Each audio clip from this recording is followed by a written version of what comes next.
네, 이번 영상에서는 저번 영상에 이어서 접지 시스템 중에 142.2는 접지극이에요. 접지극은 다 아시죠? 이제 전에 설명드렸듯이 접지극이 있고, 여기 주 접지 단자가 있고, 이걸 연결한 선이 접지 도체가 있죠. 이 접지 극에 대한 이야기예요. 그래서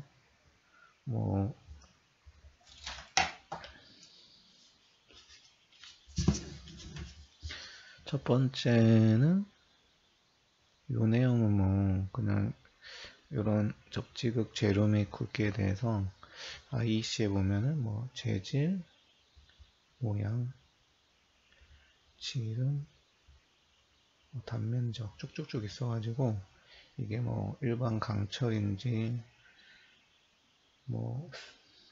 서스인지 용융아연 도금인지 이런 거에 따라서 또 모양이 격자 모양인지 수직 모양인지 이런 거에 따라 가지고 미리미리로 나타나는 지름이라든지 미리미리 제곱으로 나타나는 단면적들이 쭉쭉 나와 있어요. 이거는 실무에서 찾아서 쓰는 거고 따로 시험에는 나올 것 같지 않아요.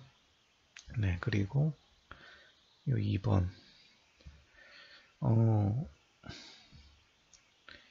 요 KC로면서 이제 기초 접지극이라는 개념이 자주 나와요. 저희가 일반적으로 공사를 하면 이제 보통 건축 쪽에 이렇게 기초를 하고 그 아래에 우리가 메쉬망 같은 거를 이렇게 깔잖아요.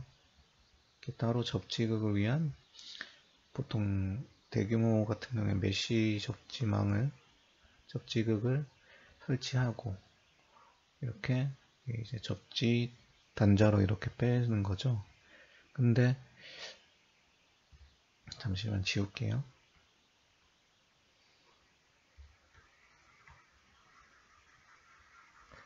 실제로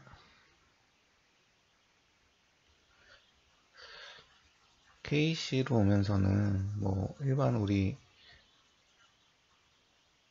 그 건축물의 기초가 되는 콘크리트라든지 이런 것들을 접지극으로 사용할 수가 있어요. 그래서 이렇게 돼 있으면은 밑에 이제 기초들이 있겠죠. 그래서 철골이라든지 이런 것들을 이제 접지극으로 쓸 수 있는 거죠. 그거에 대한 내용이 이제 콘크리트에 매입된 기초, 철근 콘크리트를 접지극으로 사용한다든지 아니면 토양에 직접 매설된 기초, 철골 이런 거를 접지극으로 사용할 수 있다. 그래서 이런 것들이 계속 좀 도입이 될 것 같아요. 해서 이제 요 면적은 작고 높게 올리는 그런 건축물들 있잖아요.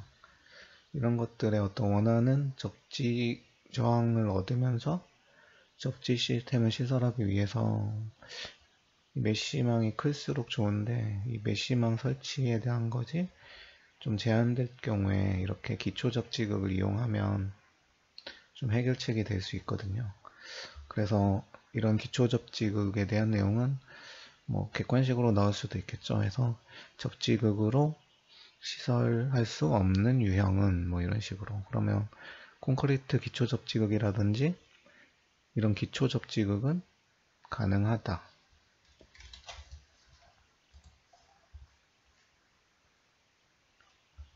그리고 이거는 저희가 일반적으로 쓰는 거잖아요. 금속점검, 접지봉 이런 것들은 이렇게 수직으로 수평으로 설치하든지 수직으로 접지봉을 설치해서 이제 접지선을 빼는 거죠. 그리고 지중 금속 구조물. 케이블은 우리가 사용할 수 있는 거고, 여기 뭐 보면은 뭐 강화 콘크리트는 제외한다, 이런 것들을 봐야겠죠. 해서 뭐 객관식으로 나오면은 요 강화 콘크리트는 이제 접지극으로 쓸 수 없는데, 뭐 메뉴에 그 객관식에 뭐 강화 콘크리트 이렇게 나오면 이거는 이제 접지극으로 쓸 수 없다, 이렇게 좀 알아두시면 되겠습니다.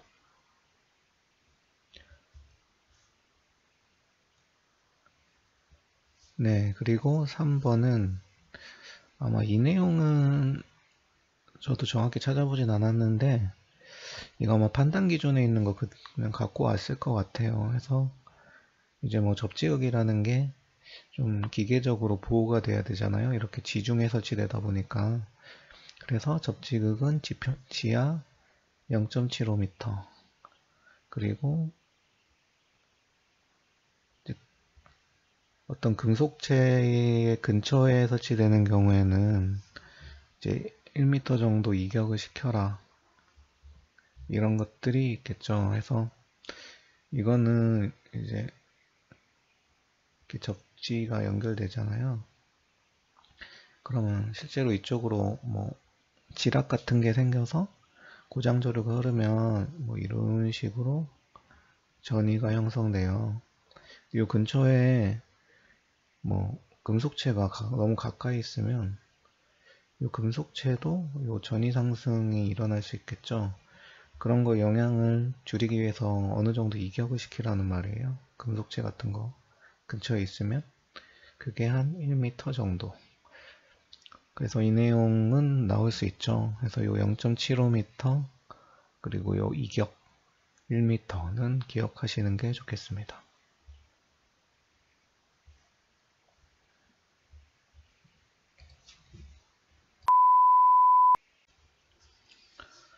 네, 그리고 다음 4번. 4번은 이제 접지극 부식에 대한 건데, 뭐 이런 거는 일반적인 내용들이고, 이제 이거를 제일 주의해야 되죠. 이거는 한번 좀 설명드릴게요. 우리가 갈바닉 부식이라고, 이게 이제 서로 다른 금속끼리 연결되면은 이제 부식이 발생해요. 그래서 뭐 예를 들어 화학 시간에 저희 배웠잖아요. 이렇게 이런 식으로 있다고 쳐요. 이게 접지극인데, 이거는 우리가 흔히 사용하는 구리 재질이고, 뭐 이쪽에 뭐 아연이 있으면 이제 뭐 이렇게 부식이 발생하거나, 이게 뭐 산소가 접촉되거나 실제로 어떤 뭐 전류가 흐르거나 이래서 부식이 발생하면 저희가 뭐 이온화 경향이라고 배우잖아요. 그래서 어떤 수소 이온을 기준으로 해서 그 전이가 낮은 쪽, 높은 쪽 이렇게 해서 이쪽에 구리가 있으면 이게 높은 쪽이죠.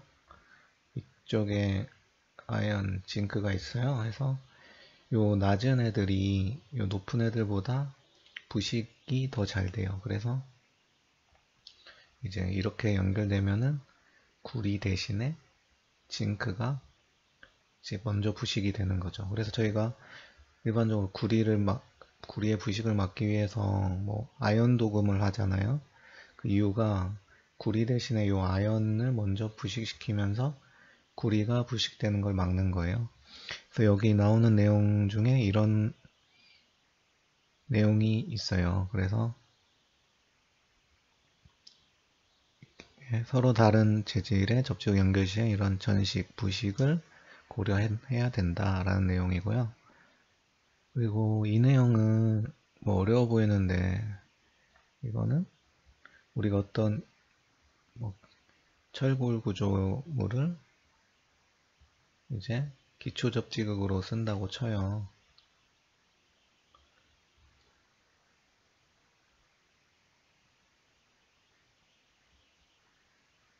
근데 이게 보통 뭐 구리 이런 거, 구리, 철이겠죠, 철. 근데 여기 우리가, 뭐, 이게 뭐 케이블이 보통 케이블이 됐든 아니면 뭐 나도체가 됐든 접지선으로 빼려고 연결할 거 아니에요. 근데 이게 만약에 제가 아까 얘기했죠. 아연 도금 강제면은 이게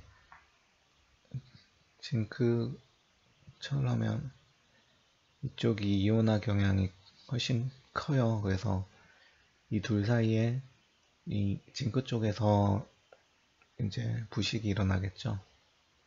먼저 일어나겠죠. 그래서 근데 이 접속부에 이제 아연이 있어 버리면은 이 부분이 부식이 될 수가 있어요. 그래서 여기 보면은 접속부에는 직접 매설하지 말아라 이런 내용이 있는 거예요. 그래서 이 내용은 그런 식으로 좀 이해를 하시면 되겠습니다.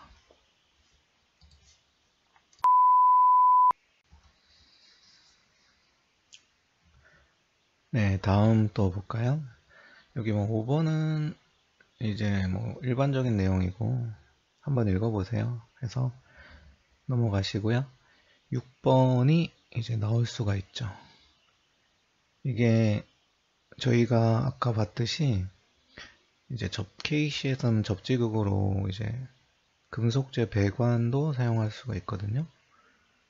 아니에요. 이건 금속재 배관을 사용할 수 있는데 그 중에 요 가연성 액체나 가스를 운반하는 배관은 사용할 수가 없다는 내용이에요. 이건 저희가 접지극에 실제로 전류가 흐를 수가 있죠. 그래서 이런 경우에 이 내부에 가연성 액체나 가스가 있으면 폭발이 일어날 수도 있겠죠. 그래서 이런 경우는 사용하지 말라는 얘기예요. 해서 제가 아까 말씀드렸다시피 어떤 문제가 뭐 접지극 KC에서 접지극으로 사용하지 못하는 것은 뭐 이런 식으로 나오면 뭐 1번 기초 접지극, 2번 뭐 일반 뭐 접지봉 뭐 이런 게 나오고 뭐 3번 뭐 일반 뭐 수도관 뭐 이런 거 4번 해가지고 뭐 가연성 가스 배관 뭐 이렇게 나오면 요 가연성 가스 배관을 선택하시면 되겠죠. 그래서 이건 뭐 충분히 나올 수가 있어요. 근데 여기 보호등전이 본딩을 예외로 한다 이 말이니 제가 그 접지 시스템에서 설명드렸죠. 이런 접지극, 뭐 접지도체, 주접지 단자 해서 뭐 이렇게 연결되잖아요. 근데 우리가 일반적으로 충전부가 연결되는 걸 뭐라고 했죠? 요 외함을 노출 도전부. 이거 말고 근처에 뭐 이렇게 수도관이나 이런 것들은 이제 개통외 도전부라고 했죠. 근데 이 개통외 도전부랑 뭐 접지 단자라든지 이런 거 연결하는 걸 뭐라고 했죠? 이걸 등전이 본딩 도체라고 했죠. 그래서 이런 접지극 말고 이런 등전이 본딩에 사용할 때는 이런 가연성 가스나 가스 운반하는 배관도 사용이 가능하다. 이런 이야기입니다.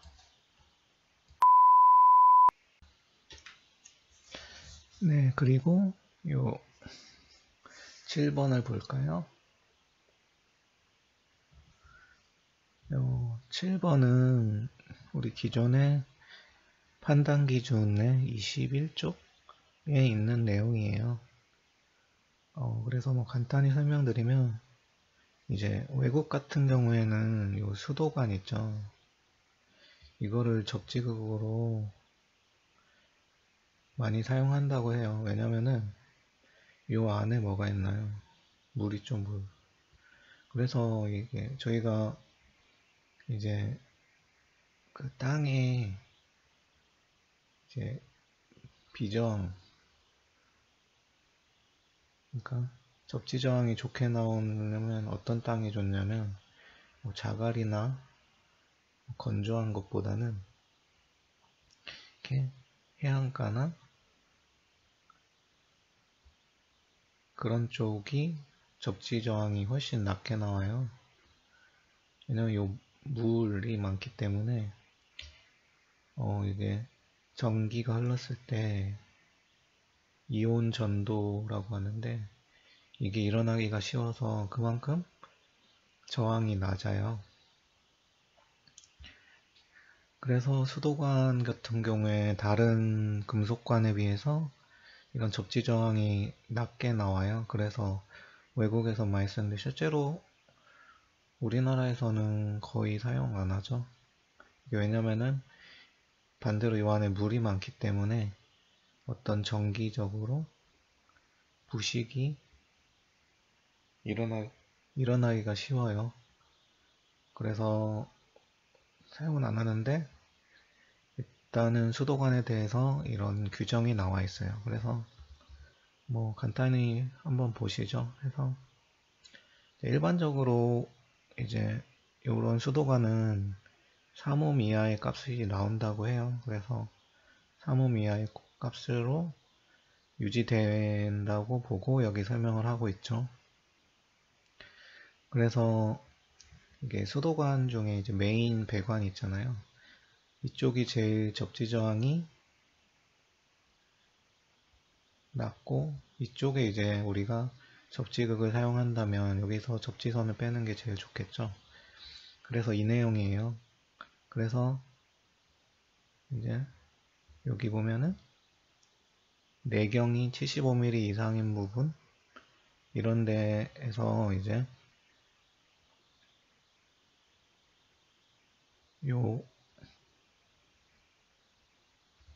이게 뭐 분기돼서 또 뭐 다른 배관으로 또 이어질 거 아니에요. 그러면은 요런 데 하지 말고 여기 직접 하라는 거고, 예, 5m 이내로 하라는 얘기죠. 근데 이제 전기저항이 일반적으로 3옴이 나오는데 이게 되게 좋아서 더 낮게 나오는 경우에는 이제 분기점으로부터 5m를 넘는 위치에도 할 수 있다. 그래서 여기 뭐 수치들은 시험에 나왔던 것 같은데 한번 기존에 있던 내용이니까 그대로 보시면 되겠습니다.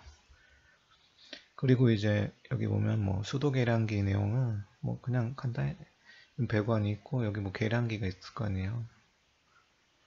그럼 요게 하나로 이제 접지극으로 쓰려면 모든 부분이 이제 정기적으로 연속이어야 되잖아요. 근데 이런 뭐 밸브라든지 계량기가 있는데 이 부분이 정기적으로 연결되어 있으면 좋은데 어떤 이유로 분리될 수도 있고 이쪽이 절연되어 있을 수도 있죠. 그래서 이런 접속부는 따로 이렇게 등전이 본딩을 해두자는 거예요. 그래서 이제 접지극 자체가 정기적으로 연속성을 갖도록 이렇게 등전이 본딩을 해라. 이런 내용입니다. 그리고 3번은 뭐 이게 다른 배관이랑 좀 다르게 수도관은 이렇게 땅에 매설되면 상관없는데 각 세대로 이제 뭐 이게 101호다. 그럼 이게 수도관이 이렇게 노출될 수도 있잖아요. 그럼 요 노출되는 부분이 이제 사람이 접촉할 수가 있겠죠. 그래서 이런 부분은 따로 뭐 이게 접촉하지 않도록 방호 장치를 해라. 이런 내용입니다.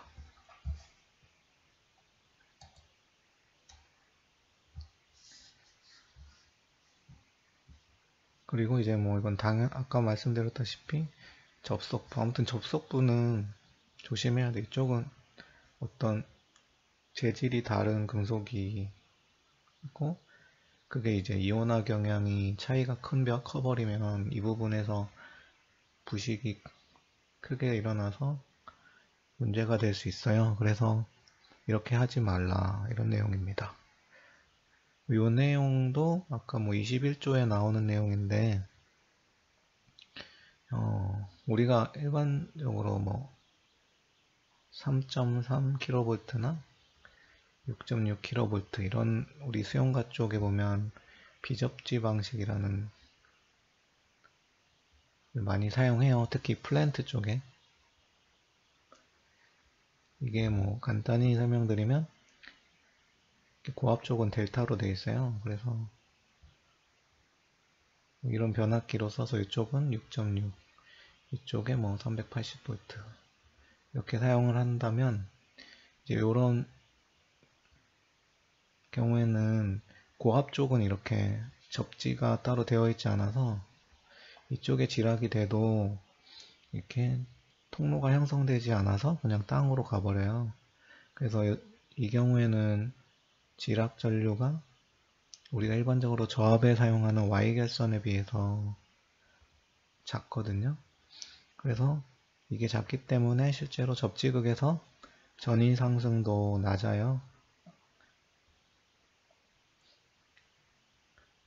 근데 실제로 이상전압이 발생하면은 전압이 높아지긴 하는데 지락 전류 자체가 작다 보니까 이런 경우에 어쨌든 여긴 비접지라도 이런 뭐 변압기, 고압 변압기 외함 쪽에는 뭐 접지를 해야 될 거 아니에요. 이런 경우에만 접지는 수도관에도 할 수 있다라는 얘기예요. 근데 뭐 고압 쪽도 Y결선이라서 뭐 지락 전류가 매우 큰 경우에는 사용할 수 없다는 거고, 이제 특별하게 비접지식 고압 전류 이런 3.3, 6.6 델타 결선 같은 거 이런데 외함 접지에는 사용할 수도 있다. 근데 그때 전기저항 값이 2옴 이하이다.